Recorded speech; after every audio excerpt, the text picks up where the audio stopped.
Lies of P, a Souls-like developed by Round 8 Studio all the way back in 2023.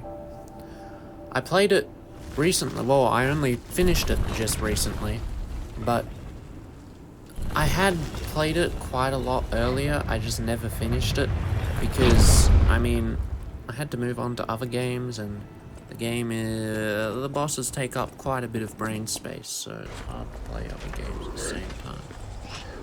But I finished it now, and what are my thoughts on it in 2026? Well, for one, in terms of actual, pure Souls-likes, because a lot of games are called Souls-likes, but they're only partially inspired by a Souls game or something. This one goes for the full shebang. Except maybe for the fact that it doesn't really use dodge rolls all that often, or I didn't use them. But overall, in terms of a pure Souls-like, it might be one of the best I've played ever. Basically, in the game, you play as Pinocchio, and it's inspired by the story of Pinocchio, with a lot of the characters and everything taking references from it. And you're in basically a city called Krat that's been taken over by puppets during the frenzy. And they use this magical thing called Ergo, which is basically your soul's currency that you use to level up. Has all of the traditional Souls-like elements in it. And the game is really cool in that regard, because within the gameplay you have all of those sort of Pinocchio story elements incorporated into it. So, for example, when you're making decisions, it's either a lie or don't lie, and often the more humane choice is to lie, which ultimately affects the outcome of the game. And so, on top of really good gameplay, which I'll talk about soon, you have this really solid story and a very well-developed world, which is often where Souls-likes fall apart, but they put a lot of effort into that. So, in terms of gameplay, I would say at first, it's a little rough, and also, one, because you have to get used to it, but also some of the bosses are kind of boring at first.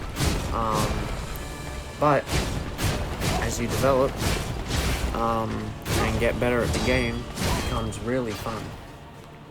It essentially relies on blocking or parrying either way. If you block, you get guard regain, which is sort of like a Bloodborne-like thingy, where if you don't successfully parry, block, you get hurt back by it.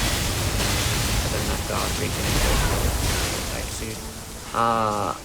There is also dodging, which you can use quite a bit. But that's the thing, Lies of P lets you use quite a diverse range of skill sets, and the amount of different weapons you can get is kind of insane. So I will preface this by saying that for the whole game I basically just used the original weapon, but maybe you could argue I'm getting the more authentic experience that way. But I didn't dodge much. I relied on parrying and learning the boss timings, and that's one thing that sort of separates this from other Souls games. With a majority of bosses in, let's say, a Dark Souls, you might die to them, a few times and then get over them. And their attacks are pretty simple to learn. But the thing about Lies of P is that the bosses are hard, and you actually have to think while beating the bosses, So I don't think it's for everyone. It's for people who like banging their head against a wall with timing. But the thing is, the story is so great, and whatnot, that I think it's good that they offer difficulty options, but playing on the original difficulty, it is most certainly a very difficult game. But beating the bosses is very rewarding and makes you want to come back for more. Particularly the bosses towards the end get very tricky. Basically, the final 3 bosses all took me forever, and I had to keep taking breaks in between sessions. Manus, Lexacia, that was hard. Nameless Puppet, all of them, very difficult. But yeah. And the world of Krat is just, the music's really nice, and so it builds this atmosphere that you really want from a Souls game. It's quite dark as well, but not too scary or anything.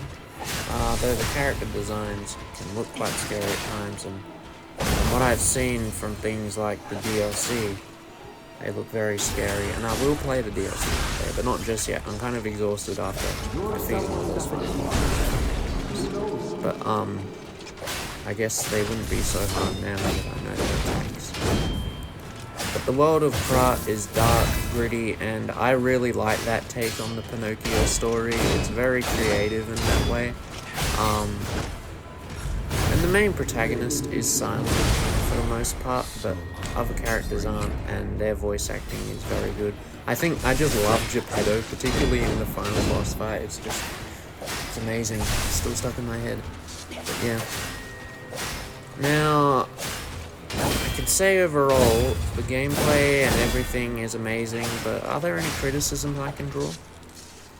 I think, for one, some of the areas, the actual interiors of the rooms, although the environments look great, are like really bland and boring with kind of boring enemy placement too. There's also a few bosses at the beginning which I mentioned which have kind of very plain movesets. I think the actual like how the game controls and movement sort of makes up for that a little. But yeah, they are some of them are a bit boring at the end of the day. Overall, I hope the developers of this game do more with it, not necessarily more with Lies of P, but just do more developing, because they are great at it. I never thought that a Souls game, a Souls-like, that feels almost as official as a Souls game came out, because, you know, most games like Lords of the Fallen, it's like kind of playing a Souls ripoff here, but Lies of P feels like a game within itself and has a lot of, you know, really creative and unique things done to it that makes it still feel like a Souls game, but it adds like a unique charm to the world, to the Pinocchio, but also the gameplay has honestly it kind of is better than Souls games in many ways, and allows for a lot of creativity with how you approach things. So overall, I give Lies of P a thumbs up from me, and yeah. I will say though, one issue I had with it was I often had to break up the sessions into very small ones, particularly when I got to bosses, because the bosses might be too hard for me, and if I liked it more, grade them, so my brain might explode, but that's all good.